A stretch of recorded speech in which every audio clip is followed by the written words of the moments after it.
Bismillahirrahmanirrahim. Assalamualaikum warahmatullahi wabarakatuh. Yang kami hormati Bapak Profesor Dr. Kartono MPD dan Bapak Dr. Masrukan selaku dosen pengampu mata kuliah Studi Dynamic Assessment. Saya Andi Safarudin Nur akan memaparkan hasil rangkuman bab 1 yang berjudul Dynamic Assessment, Introduction and Review. Pada kesempatan kali ini saya akan mencoba merangkum hasil pada pembahasan bab 1. Adapun yang saya rangkum terkait pada 4 sub pembahasan. Yang pertama adalah konsep dan asumsi fundamental asesmen dinamis. Kemudian yang kedua adalah perbandingan asesmen dinamis dan asesmen normatif. Yang ketiga adalah model-model asesmen dinamis. Dan yang terakhir adalah klasifikasi model asesmen dinamis. Saya akan mencoba memaparkan konsep dan asumsi fundamental asesmen dinamis. Di sini asesmen dinamis merupakan teknik penilaian yang digunakan untuk mengisi celah atau kekurangan pada tes standar, di mana tes standar memiliki ukuran yang condong pada kuantitatif atau pada standar tertentu, sementara pada asesmen dinamis tidak digunakan hal yang seperti demikian. Asesmen dinamis memiliki kekurangan, yaitu semua pendekatan asesmen dinamis tidak dapat digunakan untuk klasifikasi atau merujuk ke bentuk interpretasi normatif. Kemudian sangat bergantung pada pengalaman dan keterampilan penguji, sehingga berakibat pada perbedaan kesimpulan untuk setiap penguji. Jadi perbedaan yang paling mendasar dari segi proses pelaksanaan tes dengan asesmen normatif dapat ditinjau dari ada banyaknya kemungkinan interpretasi dari hasil yang diperoleh. Kemudian asesmen dinamis digunakan untuk mengidentifikasi kekuatan potensial dan kinerja apa yang mungkin diberikan sebagai bentuk intervensi agar proses belajar dapat dioptimalkan, serta bagaimana kondisi optimal tersebut dapat ditentukan. Di sini asesmen dinamis memiliki fungsi yang lebih mengarah kepada mengapa proses suatu tes dapat diukur atau kemampuan seseorang dapat diketahui kemampuan potensialnya dalam menyelesaikan suatu tugas atau bagaimana cara meningkatkan kinerjanya, tidak pada output hasil. Sehingga di sini dapat dikatakan asesmen dinamis tidak terlalu berfokus pada hasil akhir, melainkan yang difokuskan adalah bagaimana proses untuk bisa mengoptimalkan proses tersebut. Kemudian banyak penganut asesmen dinamis yang menolak proses perhitungan dengan angka untuk memperkirakan potensi belajar atau mengukur kemampuan karena khawatir bahwa perhitungan seperti itu dapat mengarah pada tujuan penggunaan data yang sama dengan penilaian normatif. Dengan kata lain, pada asesmen dinamis, proses perhitungan dengan angka sangat dihindari karena jika seandainya misalnya dalam penilaian dinamis tersebut digunakan angka, maka tidak akan memiliki perbedaan karakteristik dengan penilaian normatif. Selanjutnya terdapat 5 asumsi fundamental dalam asesmen dinamis. Pertama adalah beberapa kemampuan pembelajaran yang tidak dinilai dengan tes kecerdasan normatif dan standar. Kemudian mengamati pembelajaran baru lebih bermanfaat daripada membuat katalog produk pembelajaran lama.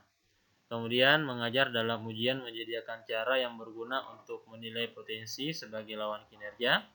Kemudian kinerja belajar semua orang biasanya lebih rendah dari kapasitas intelektual mereka. Dan yang terakhir adalah banyak kondisi yang tidak mencerminkan potensi intelektual yang dapat mengganggu ekspresi kecerdasan seseorang. Jadi setidaknya ada 5 asumsi fundamental sehingga asesmen dinamis ini dapat digunakan.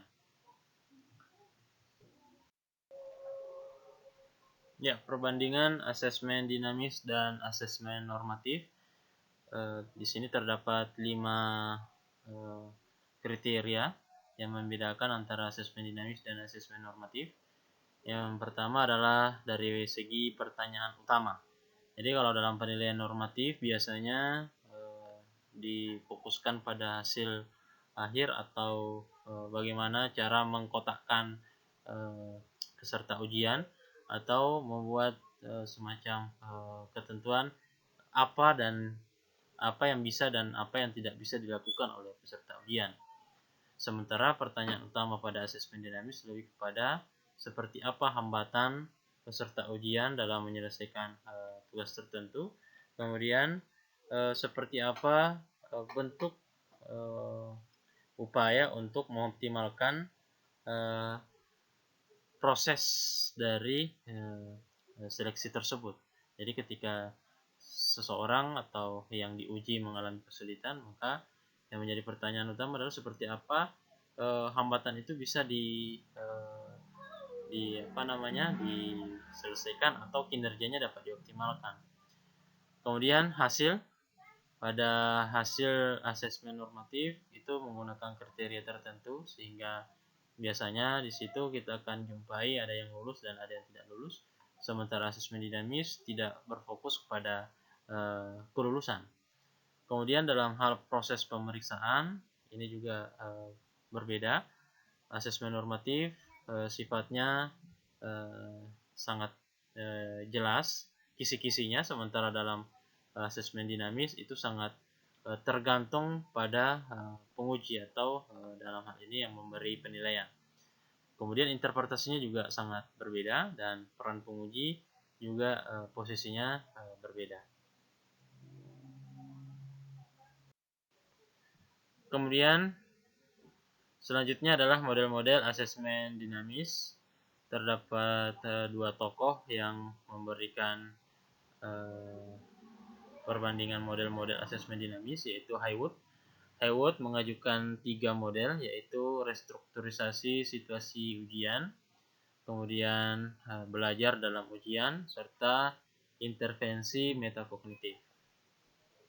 Kemudian Sternberg dan Grigorenko mengusulkan 5 bentuk model. Yang pertama adalah modifikasi kognitif struktural, kemudian pengujian potensi pembelajaran, menguji melalui pembelajaran, kemudian pendekatan learn test, dan yang terakhir adalah menguji batasan.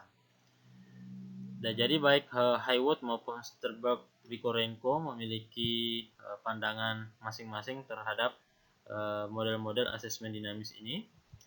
Namun demikian dalam prosesnya untuk menentukan model-model asesmen dinamis yang digunakan itu terdapat karakteristik yang dapat dihubungkan antara kedua model ini. Ya, klasifikasi pendekatan asesmen dinamis di sini terdapat karakteristik dari Sternberg dan Grigorenko dipadankan dengan kategori dari Haywood. Di sini terdapat tanda menyilang yang artinya dalam item ini tidak terdapat keterkaitan atau keterhubungan. Jadi dalam hal modifikasi struktural kognitif yang merupakan karakteristik dari asesmen dinamis Sternberg dan Grigorenko, itu ternyata tidak terhubung dari semua kategori Haywood. Selanjutnya dalam pengujian potensi pembelajaran terlihat bahwa restrukturisasi situasi ujian dan intervensi metakognitif ini terkait dengan pengujian potensi pembelajaran. Kemudian lulus cepat itu tidak terhubung dengan restrukturisasi situasi ujian, tetapi dalam hal belajar dalam ujian serta intervensi metakognitif itu saling terkait. Kemudian learn test tidak terhubung dengan belajar dalam ujian, tetapi untuk kategori Haywood yang lainnya itu terkait. Kemudian terdapat asesmen dinamis berbasis kurikulum, pengayaan stimulus, dan asesmen dinamis dari anak usia dini. Ini merupakan kriteria dari Sternberg dan Grigorenko yang tidak dipetakan. Dalam hal ini ketiga ini tidak muncul di dalam kategori Haywood's. Nah, makanya di sini dituliskan bahwa pendekatan yang tidak dipetakan oleh Sternberg dan Grigorenko itu karena memang ketiga model asesmen ini tidak terhubung sama sekali dengan kategori Haywood's. Sekian dan terima kasih. Demikian pemaparan dari saya.